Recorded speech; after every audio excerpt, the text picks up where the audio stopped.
Hey guys, so I've been playing through the Dawn of the Hunt update with the Bleed Huntress, and I'm sure that I'm not alone in saying that this campaign process has been rough.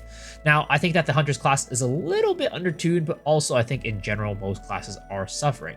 But for the Huntress class specifically, I want to give you guys some tips to help you guys with your campaign process to make sure that you're at least struggling a little bit less than others who are trying to go through this process blind. So, the first piece of advice I have for you guys is definitely, if you are using Rake as your main damage ability, which I think most Bleed Huntresses are, you should definitely link it with one Brutality, but also Stomping Ground.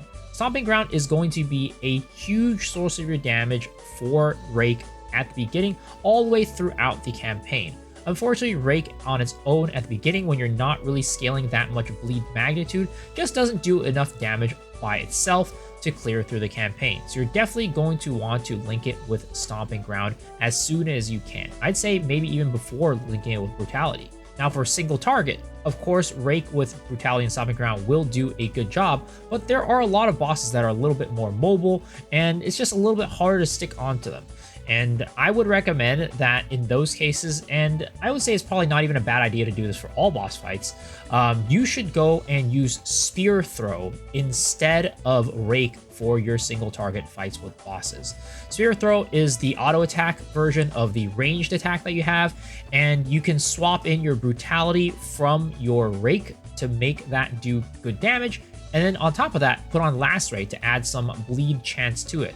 That way you are able to stay mobile as you're attacking the boss and also keep damage uptime on the boss as well.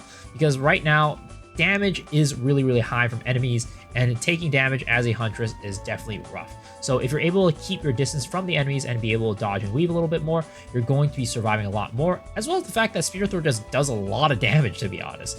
So I would highly recommend you guys do that swap for bosses and then just put the Brutality back onto Rake later on when you are, mobbing against other monsters. Now, the third part I would say is to definitely not focus too much on bleed on the tree in the start. Because right now I would say that bleed is not very strong at the beginning, especially when you're not really having too much physical damage to back it up from your weapon itself. It's much better to just scale the physical on your weapon and the attack damage and melee damage and all of that to make sure that you are doing as much damage as possible with your character.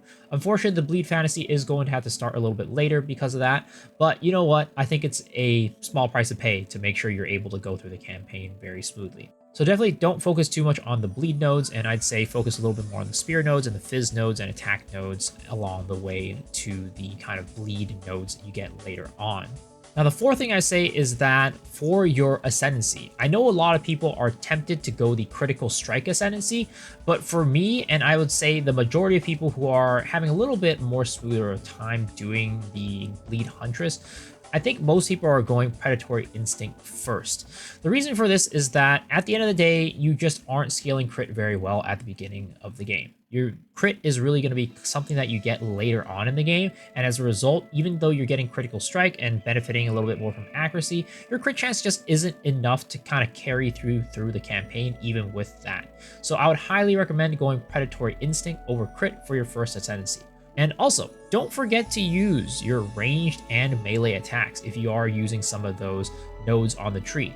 At the beginning of the Huntress tree, you are going to have this node called Stalk and Leap, which I think a lot of people are probably going to take, and maybe they might forget to use their ranged attacks. I would highly recommend that you mix in your range attacks every now and then, especially in single target situations when you're finding that you are just lacking a little bit of damage, because it is a significant amount of damage that you are missing out on if you're not doing that.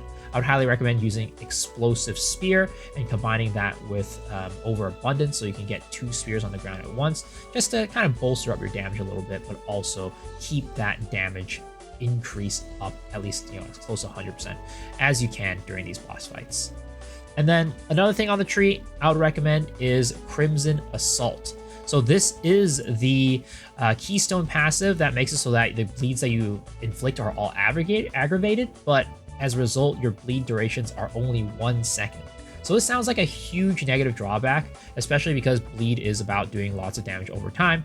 But the thing is, For the most part, you are going to be hitting the enemies multiple times. You're not going to be hitting the enemy once, running away, and it's just going to die, especially during the campaign. Later on, you know, when you get more damage, more attack, that might change, and you might want to unspec off of the Crimson Assault. In fact, I think most people are going to unspec off of it eventually.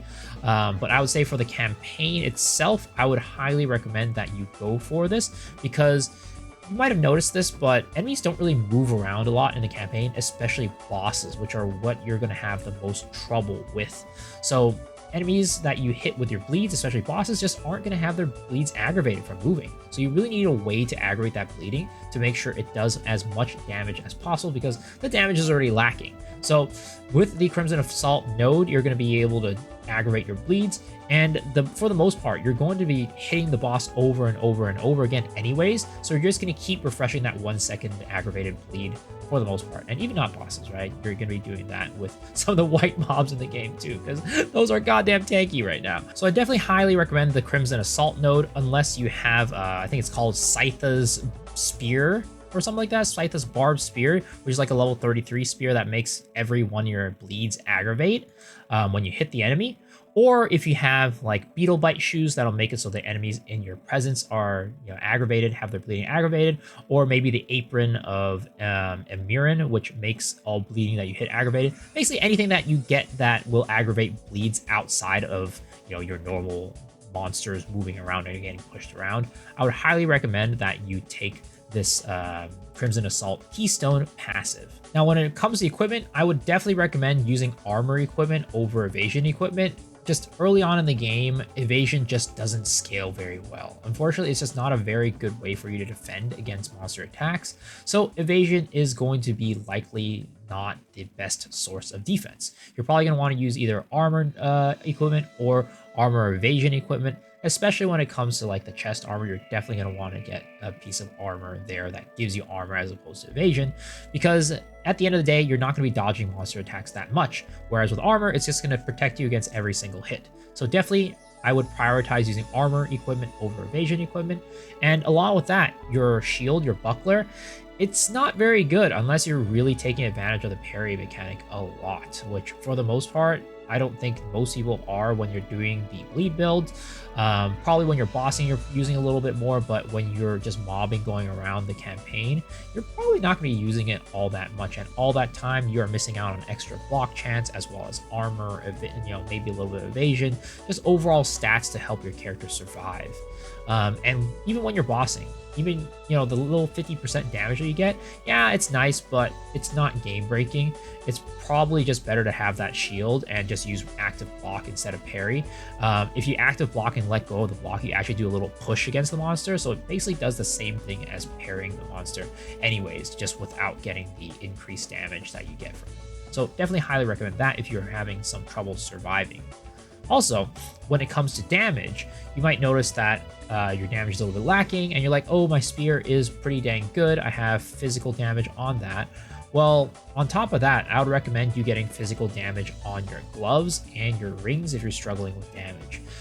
Those definitely go a long way, and especially at the beginning, they make up for a good chunk of your damage. And even throughout the campaign, I'd say you're going to get very good mileage, especially from the gloves. So if you're finding that you're lacking damage, try to find, you know, of course, physical on your weapon, as I mentioned, slot it with that iron rune, and then also try to find flat physical on your gloves, because that is going to help you a lot with your damage.